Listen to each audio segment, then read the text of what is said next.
Let's be real for a second. If you had to name the dumbest dad in cartoon history, Richard Watterson would be right at the top of the list. He's lazy, clueless, often half-dressed, and more emotionally dependent on cake than most people are on air. Whether he's starting a riot over toast or trying to eat his own reflection, he's built to be a walking punchline.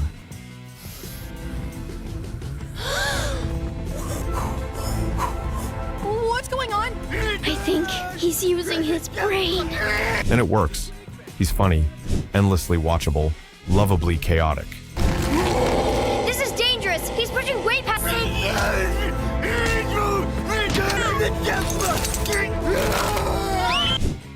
But there's something weird that starts to happen if you watch The Amazing World of Gumball long enough, especially in later seasons. You'll miss this when it's gone. No, the other one. No, the one. You start to wonder, why does Richard act like this all the time? Why doesn't he ever change? And more importantly, is there something deeper going on? This is all I have. I have some bad news. Because here's the thing. In a show where almost every character gets a moment of growth, of introspection, or even just emotional awareness, Richard doesn't. That's right. Faster! Faster, old man! I'm trying, but it's to go from 0 to 8 miles an hour. He stays the same, always. I'm grounded! You go to your room, you're grounded. Fine! How long before they realized neither of them went in the... And that might not be an accident. Now sure, it's easy to say, it's a cartoon. Of course he's exaggerated. But Gumball isn't just any cartoon. It's a show that constantly breaks the fourth wall, deconstructs tropes, and explores surprisingly mature emotional themes.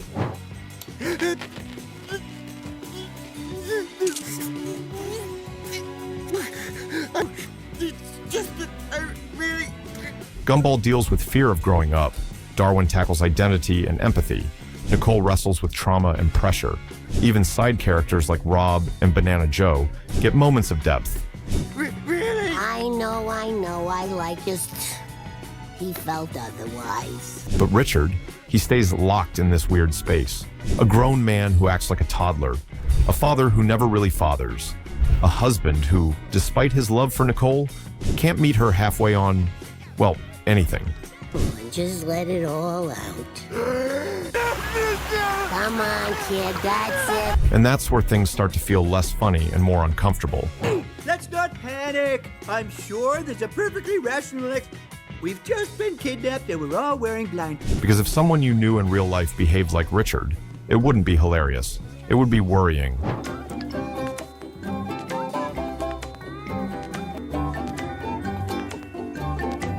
He's not just lazy, he's avoiding something. He's not just dumb, he's disconnected. He hides from responsibility, refuses to engage with consequences, and reacts to pressure by either panicking or running away.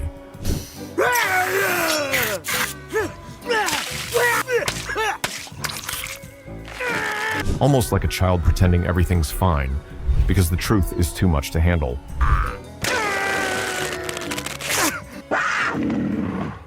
You still got it. Which brings us to a darker theory. What if Richard's dumbness isn't just a joke? What if it's a defense mechanism, a way to shield himself and everyone around him from the weight of who he could have been and who he failed to become? Here's the thing that hurts once you notice it. Richard doesn't grow because he can't. Not emotionally, not mentally, not within the show's world. He's frozen. There's an episode where Nicole pushes him to get a job, to be more useful, and he fails spectacularly. Not just because he doesn't want to work, but because when he tries, it ends in disaster. Like he's cursed to be incapable. Reports of strange occurrences all around Elmore. At full nighttime all day. It's supposed to be noon. Residents were confused by unseasonal snow. But what if that's the point? The accelerator! Twisting the accelerator! What if Gumball is subtly saying, Richard missed the window to grow up. The world moved on, and he never learned how to catch up. I think the... He's not just comic relief. He's the consequence of neglect, maybe even self-inflicted. He never developed emotional resilience, never learned to cope with stress or failure, so now he clings to the only thing that keeps people from expecting too much, being the fool. And it works. No one asks Richard to be serious. No one asks him to be strong. He's protected by the joke, even if he's trapped inside it. If you've ever laughed at Richard's ridiculous moments but quietly wondered what's really going on underneath, give this video a like. How is he doing that? Why? And don't forget to subscribe, because we're about to dig into the side of Richard Watterson that isn't all jokes and donuts. Trust me, it gets deeper than you'd expect.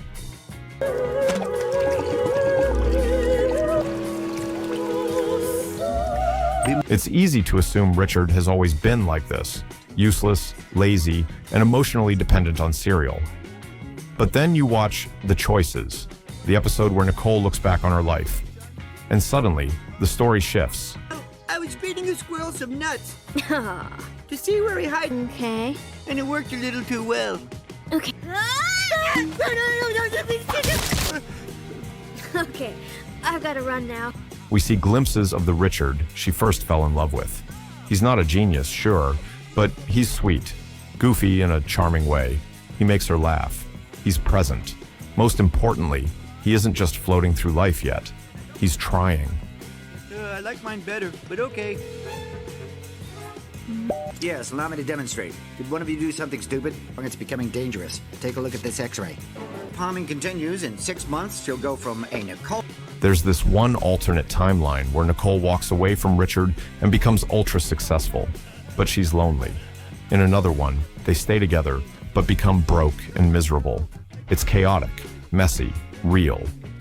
But what stands out is this. The Richard in those glimpses isn't a lost cause. He has potential. He has heart. I love it. Can you? I think we will get into the first screening. His powers are too strong. Oh! Oh! Oh! Oh! Mother. Yeah, or the time he came to school to talk about his job. Oh! Okay. What's he doing? Using cement instead of flour? So, what happened? What turned him from a slightly immature young man with promise into the poster child for arrested development? And why does Nicole, the hardest working, most emotionally complex character in the entire series, stay with him? The answer, heartbreakingly, might be this. You think you can steal from me and laugh in my face? Oh, you are... Ow! Get him up! Get him up! Get him up! Ow! He's not winning, is he? No. This is getting kind of embarrassing. Look with his little teeth! And it tickles! Because deep down, she knows he never grew up, and now it's too late to fix it. One of the hardest things about being with someone who won't grow is that, eventually, you have to grow for two. That's Nicole's role. She doesn't just carry the family financially. She carries their emotional reality, their discipline, their safety net. And it looked like a tennis ball bouncing on a mountain. Thanks to me, we did get a huge discount on the console. Dad, he sold us a shredder. You're not a baby anymore. You need to be able to do things on your own. Oh. Ah! Ah, the cake! Gumball Watterson from out. She's everything Richard isn't, and that imbalance wears on her, even if she never says it out loud. Meanwhile, Richard stays in the shallow end. He never confronts hard truths, never takes on responsibility unless forced, and even then, it usually falls apart. But the show does give us clues that he feels it. In The Hero, Gumball starts idolizing his dad, only to realize Richard isn't worthy of that pedestal. Meteor swarm! Protected by the shield of Samson! Help me! I'm stuck for the next two turns! Watch out! Relax. It's only Bobbert. I get it. Actually, to be honest, that clown was always scary. What do I do? What do I... Oh! It's on my head! Oh, now how do I get out of it? You're feeling down. You need to try and... The twist? Richard knows it. There's a moment when he sees how disappointed Gumball is, and he genuinely tries to rise to the occasion. He puts on a cape. He gives a speech. He wants to be the dad his kids believe in. But he can't follow through. Not really. And in that gap, Between who he wants to be and who he is, lives the tragedy. This may take a while. Right here forever. Never let your mother fight. Here's the question that lingers. Was Richard always destined to fail? You could argue yes. The show paints him as someone who never had strong role models, never developed ambition, and never learned how to function outside of childhood logic. He's essentially a man-child raised in a bubble of his own emotional immaturity. Poor Mr. Rob. Of ourselves. So let's get out. But there's another layer to this. Because occasionally, the mask slips. And when it does, what's underneath isn't funny. It's scared. Richard is afraid of responsibility, afraid of pressure, afraid that if he tries and fails, he'll lose the last shred of value he thinks he has.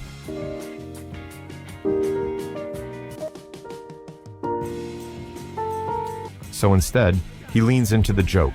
He becomes the clown, the idiot, the one everyone loves, but no one expects anything from.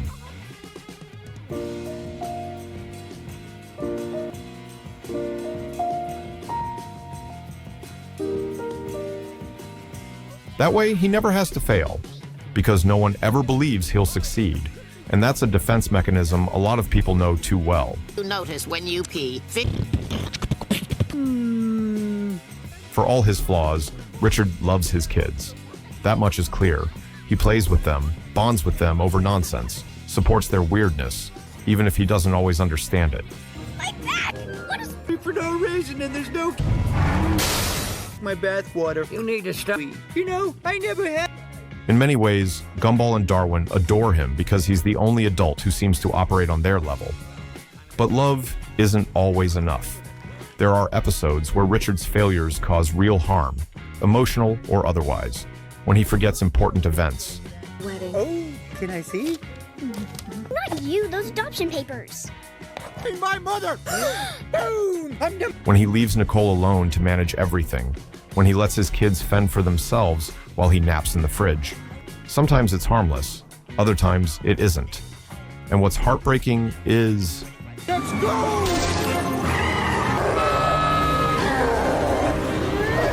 Continued his journey through the kingdom. He almost broke his wrist home. Deep down, Richard seems to know. He may act oblivious. He may giggle through disasters. But every once in a while, he catches a look. From Nicole, from Gumball, and you can see it land. There's guilt there, regret. Even if he doesn't say it. It's like he knows he's failing the people he loves, but doesn't know how to stop. The warrior knows nothing special or nothing. Which I dedicated my life to the... So he buries it in the only thing he's good at, making people laugh, which is often the last defense of someone who doesn't know how to cry. At some point, you stop laughing, or maybe you laugh differently. Because Richard isn't just a funny character, he's a mirror. To a warrior of happiness again. Don't worry, buddy! Oh, chill inhibitions! An exaggerated, absurd, and yes, hilarious reflection of what it looks like when someone never learned how to be a grown-up. It's now the moment you've all been waiting for. Time to announce Prom King. Yes, I'm here! Someone who never developed emotional tools, who froze at a certain age and never unfroze. And while the show never outright says it, the signs are all there. His fear of pressure, his fear of failure, his complete inability to function without being coddled or ignored. It's me, yes! Thank you! Thank you! This moment is much bigger than me. It's not stupidity, not really. It's something closer to trauma, not the loud, dramatic kind, but the slow, quiet kind. The kind that creeps in when no one teaches you how to cope, how to grow, how to try and fail, and try again. To make you... Yes, Father, I am. May radness illuminate your path. Are you serious? Richard hides from that. Maybe because he doesn't think he can survive it. Maybe because he's convinced it's too late. And one of his eyebrows pierced? You're right, take 40, do both! Either way, he leans into the punchline, even when it hurts. Remember what they told us. In a world as chaotic and colorful as Elmore, it's easy to overlook the deeper stuff. Be replaced. Money can't. Forget the training. We're being... Everything's a joke, everything resets. Nothing truly matters until it does. Can I have $20 to get my eyebrow pierced? First, I need to ask you, are you ready for the responsibility of how awesomely... And Richard is the perfect example of that tension. He's lovable. He's ridiculous. He's the source of 1,000 memes and moments. But he's also one of the most quietly tragic characters in the show. Wait, this isn't water! And cheese! I've been wishing for this for 20 years. Because he could have been more. He wanted to be more. But at some point, he gave up trying. And that's the heartbreak. Not that he failed, but that he stopped believing there was any point in trying at all. So he built a fortress of jokes, of food, of naps and nonsense. And he made sure nobody ever expected anything from him again. It's funny. It's sad. It's real. And it's why, every now and then, when Richard does something so profoundly dumb, you stop laughing and start wondering, what would happen if he ever took off the mask? If this made you look at Richard Watterson a little differently, if you've ever known someone who hides behind laughter because it's safer than being real, go ahead and like the video, and subscribe for more deep dives into the characters we laugh at, and the truths we sometimes avoid seeing in ourselves.